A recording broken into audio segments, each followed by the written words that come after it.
Hello friends, আমার চ্যানেলে সবাইকে অনেক অনেক স্বাগত জানাই। সবাই কেমন আছো? আশা করি সবাই ভালো আছো। আমিও খুব ভালো আছি। চলে এসেছি তোমাদের কাছে নতুন ভিডিও নিয়ে। স্বাদের আগের দিন সন্ধেবেলায় ডেকোরেশন হবে বলে এখানে কেনা হয়েছিল অনেক বেলুন, বয় আর গার্ল। তারপরে যেহেতু সব কিছু নতুন পড়তে হয় স্বাদের দিন, তাই আলতা সিঁদুর সব নিয়ে চলে আসা হয়েছিল। আর সারা রাত ধরে ডেকোরেশন করা হয়েছিল জেগে। এখানে বেলুন সাজানো হবে বলে এখানে বেলুনগুলো ফুলিয়ে বাঁধা হচ্ছিল।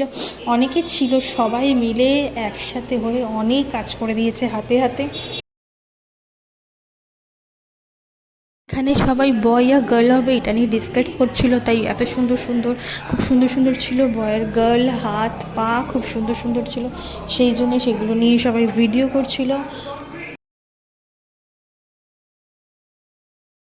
আর এখানে দেখো কিভাবে বেলুনটা ইউ সার্কেলে ডেকোরেশন করা হবে, সেইভাবে বেলুনটা ফিট করা হচ্ছে। এটা কিন্তু একটা আলাদাই অন্যরকমভাবে করা হয়, এটা কিন্তু সবাই পারে না করতে, তাই আমি একটু দেখেও নিচ্ছিলাম, ভিডিওটাও করে নিচ্ছিলাম। অনেক কষ্টে কিন্তু দেওয়ালে বেলুনটা আটকানো হয়েছিল, ওটা একদমই আটকাচ্ছিল না, বারবার খুলে খুলে পড়ে যাচ্ছিলো।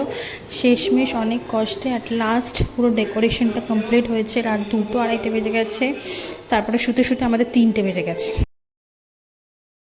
আবার সকাল 7টা না বাজতে বাজতেই সবাই উঠে পড়েছিলাম ঘুম থেকে। উঠে পড়ে দেখি প্রচণ্ড বৃষ্টি হচ্ছে বাইরে।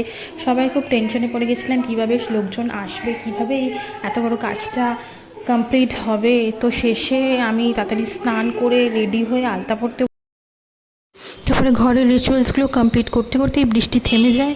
এখানে রিচুয়ালস ছিল যে দুটো গামলা দিয়ে ঢাকা দেওয়া থাকবে, একটাতে থাকবে নোড়া, একটাতে থাকবে প্রদীপ। তো যেটা আমি তুলবো সেটাই নাকি হবে। তো ওরকম আমার কোনো ব্যাপার নেই, বয় আর গার্ল নিয়ে কোনো ভেদাভেদ নেই, ভগবান যেটা দেবে তাতেই আমি খুশি। এখানে পুরো গোলাপি পাপড়ি দিয়ে টেবিলটা ডেকোরেশন করা হচ্ছিল। অনেক কিছু আইটেম ছিল, যেমন 7 রকম ভাজা, পায়েস, মাছের তরকারি, ফুলকপি আলু তরকারি, চাটনি, মিষ্টি। তারপরে এখানে আশীর্বাদ পর্ব শুরু হয়ে গেছিলো, এক এক করে সবাই আশীর্বাদ করে নিয়েছিল।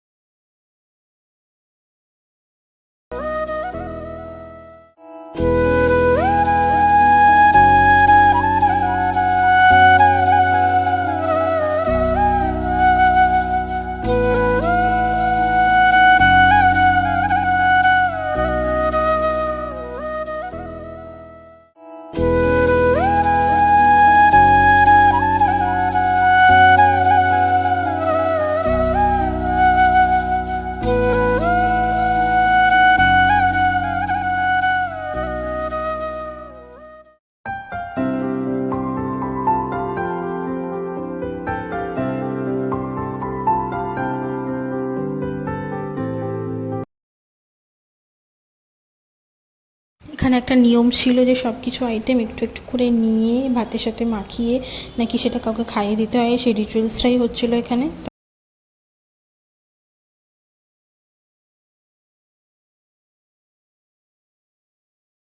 ছিল বিকেলে কেক কাটিং। তো কেক কাটিংয়ের জন্য আমি রেডি হতে চলে গেছিলাম। এই শাড়িটা আমি শাড়ি পরবো বলে কিনেছিলাম, কিন্তু আগে শ্বশুরবাড়িতে একটা রিচুয়ালস আছে যে মামার বাড়ি থেকে যে শাড়ি দিতে হয় সেটাই পরতে হয়, তাই সকালে ওইটা পরেছিলাম। আর এটা কেক কাটিংয়ের টাইমে পরে নিচ্ছি।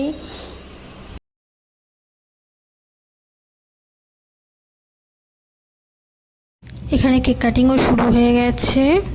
আর আমারও খুব ইচ্ছে ছিল যে আমি আমার বেবি শাওয়ারে কেক কাটবো, তো ওটাও কাটলাম, খুব ভালো লাগছিল।